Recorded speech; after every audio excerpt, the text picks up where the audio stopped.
Hi friends, मैं परविंदर खारी। Friends, आप लोगों ने ज़रूर इस बात पर ध्यान दिया होगा कि जब से भारत ने चंद्रयान 3 मिशन को कामयाबी से चंद्रमा के ऑर्बिट और उसकी सतह पर विक्रम लैंडर को लैंड किया है, तब से एक मून रेस शुरू होती हुई नजर आ रही है।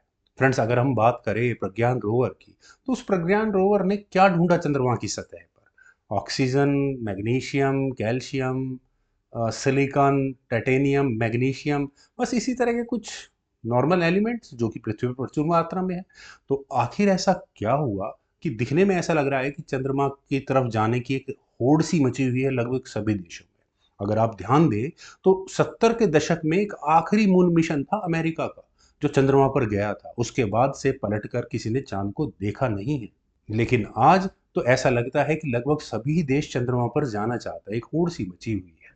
जापान ने तो इस साल के शुरुआत में ही चंद्रमा पर, बल्कि मेरे ख्याल से साउथ पोल के नज़दीक, उन्होंने अपना कोई लैंडर मिशन भेजा है, कामयाबी के साथ लैंड भी करा है वहाँ पर। आर्टिमिस मिशन, जो कि नासा जिसे ऑपरेट कर रहा है अमेरिका में, फ्रेंड्स उनका लक्ष्य है सन 2025 तक चंद्रमा पर अपने कुछ एस्ट्रोनॉट्स भेजना, जिसमें कम से कम एक वुमेन एस्ट्रोनॉट जरूर होगी।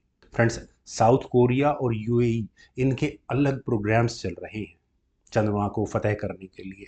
चाइना ने तो डेट डिक्लेयर कर दिया है कि सन 2030 तक वो चंद्रमा पर अपने एस्ट्रोनॉट्स को उतार देगा। और बात करें तो रशियन स्पेस एजेंसी या फिर यूरोपियन स्पेस एजेंसीज की, तो उनके मिशंस भी बहुत एग्रेसिव हैं।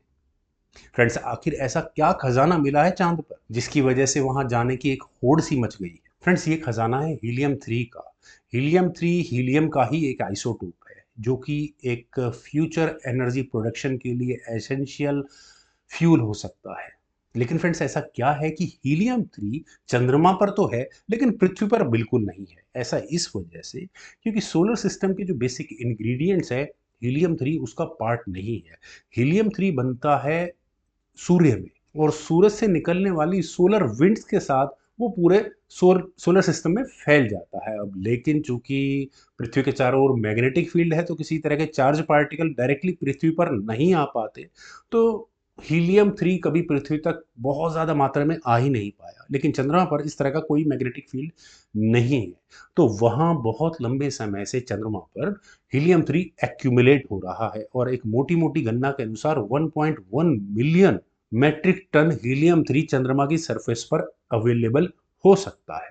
फ्रेंड्स, हीलियम 3 कितना एनर्जी एफिशिएंट हो सकता है, इस बात को समझने के लिए मैं सिर्फ एक छोटा सा एग्जांपल देता हूँ। सिर्फ 1 किलो हीलियम 3 अगर हमारे पास है, तो 19 मेगावाट बिजली साल भर हम उससे बना सकते हैं। अब बस जरा सोचिए, 1.1 मिलियन मैट्रिक टन हीलियम 3 के साथ हम पूरी अर्थ की बिजली, या मैं भारत की बात करूं तो भारत की बिजली की समस्या कितनी हद तक हल हो सकती है। लेकिन आप यहाँ कहेंगे कि यार ऑलरेडी हमारे पास काफ़ी सफिशिएंट मेथड्स हैं, क्या ज़रूरत है चंद्रमा पर जाकर वहाँ से हीलियम 3 लेकर आने की? लेकिन फ्रेंड्स, जो भी हमारे पास यहाँ मेथड्स हैं बिजली बनाने में या एनर्जी प्रोड्यूस करने के लिए, उसमें कुछ ना कुछ बाई प्रोडक्ट के रूप में हमें थोड़ी बहुत प्रॉब्लम्स फेस करनी पड़ती है। जैसे न्यूक्लियर प्लांट्स हैं, उसमें रेडियो एक्टिव मटेरियल बहुत ज़्यादा मात्रा में निकलता है, लेकिन हम उसका कोई सोल्यूशन, परमानेंट सोल्यूशन नहीं है हमारे पास उस रेडियो एक्टिव मटेरियल का।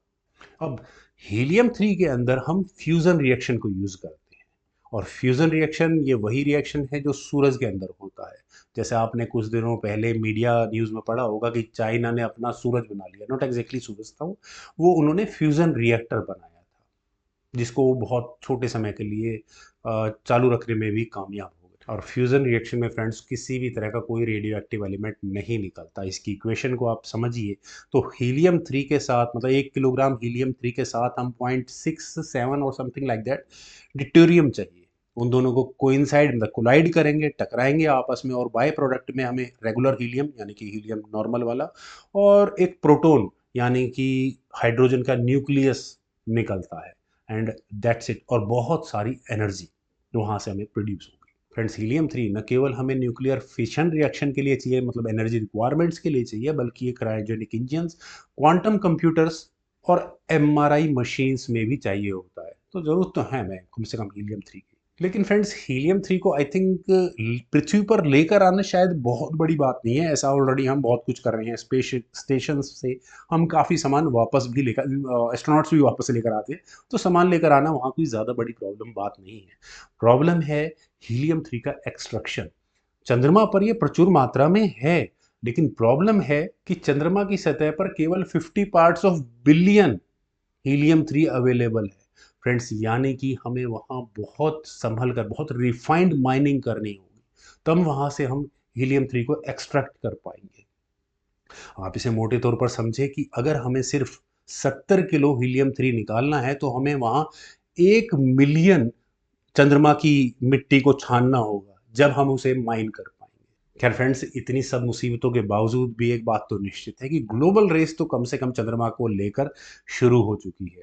फ्रेंड्स, मुझे उम्मीद है आज की मेरी प्रेजेंटेशन आप सभी लोगों को ज़रूर पसंद आई होगी। तो आप लोग वीडियो को लाइक और शेयर तो करेंगे ही करेंगे। यूट्यूब चैनल को सब्सक्राइब नहीं किया है तो वो भी करेंगे। आपके कमेंट्स में प्लीज़ मुझे ज़रूर बताएं कि मेरा अगला वीडियो किस टॉपिक पर हो। Thank you for watching and bye for now.